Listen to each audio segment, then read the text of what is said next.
Hi everybody, welcome back to the channel. If you've been following the series so far, you'll remember in the last video we finally got the engine installed in the Astra and actually got it started and it ran like a dream. In today's video we're going to finish fitting all the last bits and pieces back to the car and take it on its first test drive. So let's have a look.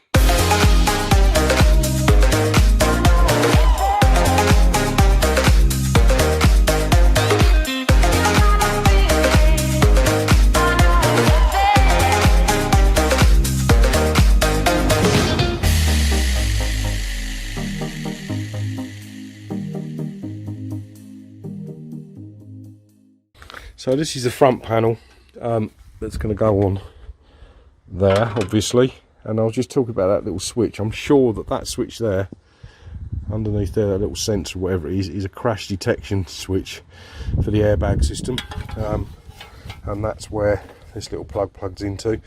Pretty confident that's what that is, and that's why the airbag light is. Now, must just stress, I have disconnected the battery again now, because you don't want to be working on the airbag system, even plugging stuff in and what have you, with it powered up, because you could set the airbags off, which is potentially dangerous, and it's also a pain in the butt because you've got to get them replaced. So yeah, pretty confident what that is, so I'm going to get that all hooked up. Also, another thing worth noting about putting on this front panel is the bonnet release cable. So that's there,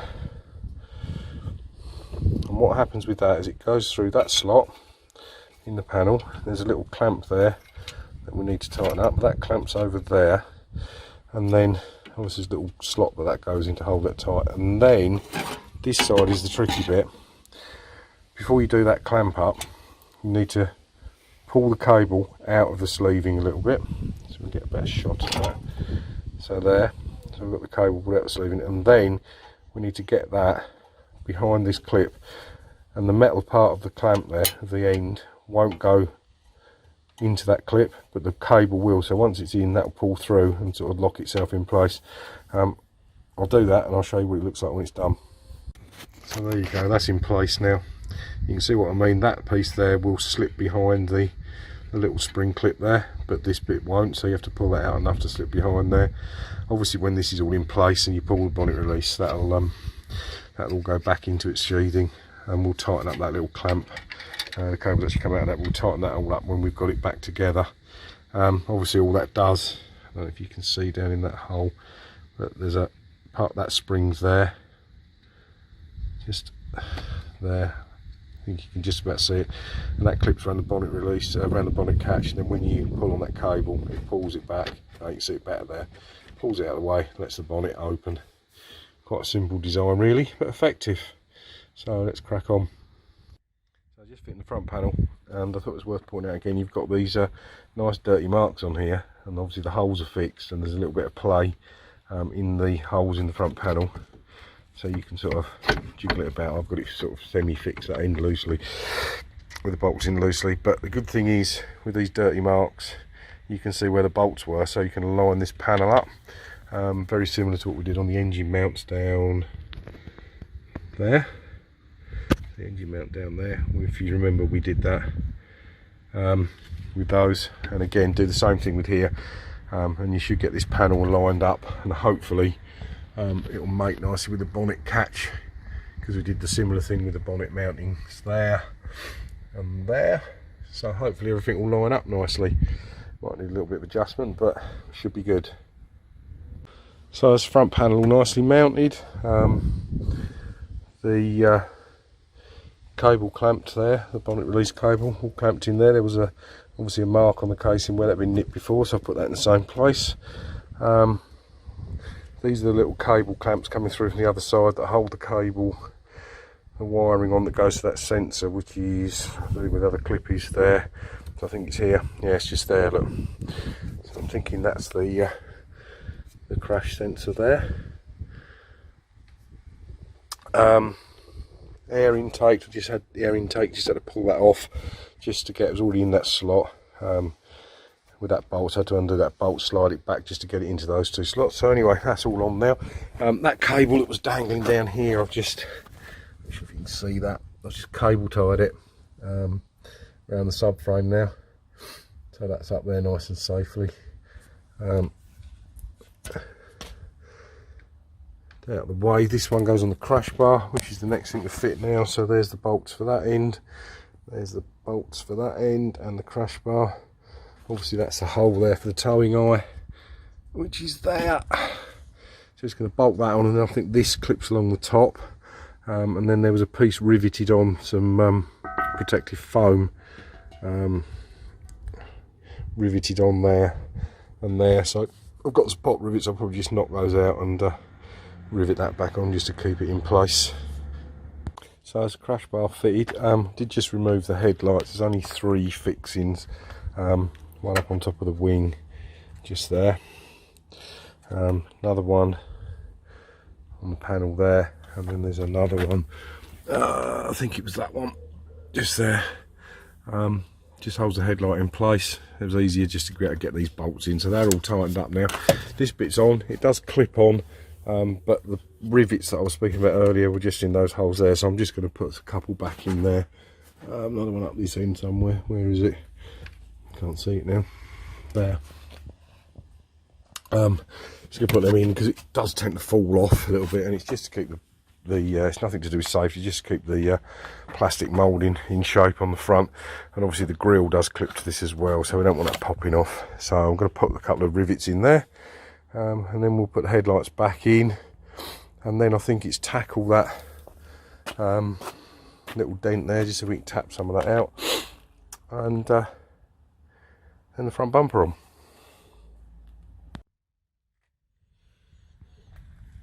So everything's back together, there's no leaks or anything, it's all looking good. I'm going to go and get some more coolant from Halfords, top up the water bottle.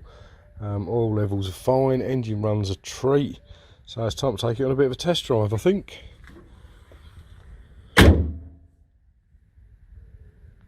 Right, here we are, setting off on our first test drive with a new engine in, or the second-hand engine, whatever you want to call it. Only a few hundred yards away from home in a minute, but it seems to be alright. Clutch seems to be working fine, so we bled that alright. Gearbox level, gearbox seems to, I was just reading coolant level on the display. Gearbox seems to be changing gear nice and smoothly with that new linkage. The engine seems to be pulling really well. No vibrations or anything yet, so it's all looking good. I'll not run the cat over as we go past. Actually feels like a different car now, it's so smooth. Obviously we know a little bit more when we get out on the open road a little bit more.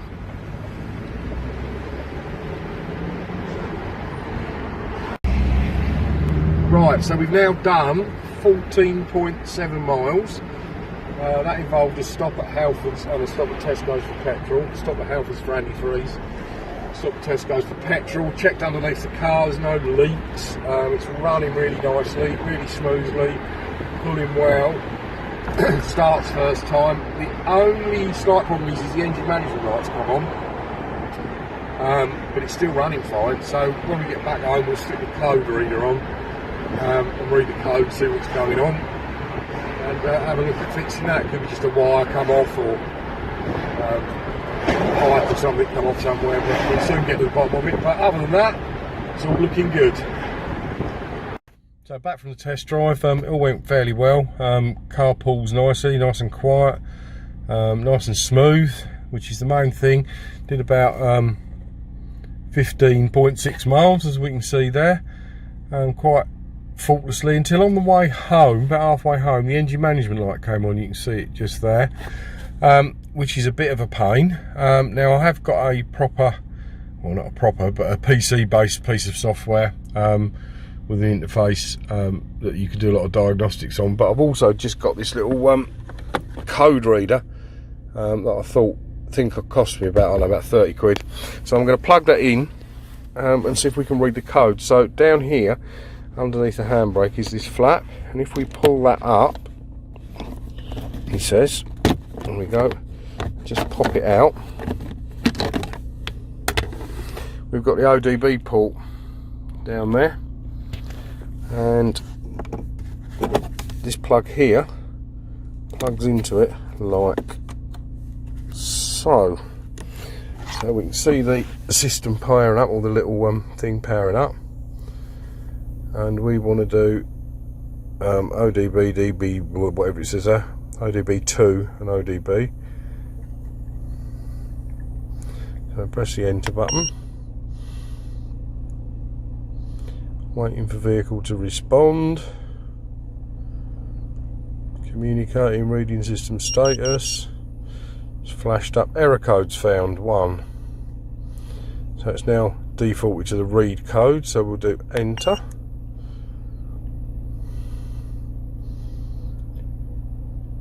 P0400, a generic exhaust gas recirculation. Okay, so that don't really tell us a great deal, does it? P0400. We'll have to go and look that one up online. Obviously it's something to do with the exhaust gas recirculation system, as it says flow. So obviously there's some sensor there not picking something up quite right. But we'll have a look online, see what that says. I'm sure we can fix it. So what I'm going to do is I'm just going to try and erase that. So I think we go exit, there we go, and then we go erase codes, enter. Yes. Yes. So erase the code, and the engine management light's gone out. Everything's bleeped at me to tell me that it's gone. Oops. Press any key to continue. Exit that. So the code's gone. Give it a little rev.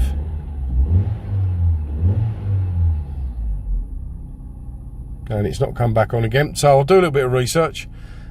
See what that code was, and we'll get back to you. So that's it for another episode, everybody. Hope you all enjoyed that. As you can see, the Astra engine is running quite well. Been on our first little test drive and everything seems okay. Little teething problem there with the engine management light, but we'll get to the bottom of that at some point. Don't forget to like, share and subscribe. Give us a thumbs up, and I'll catch you in the next one.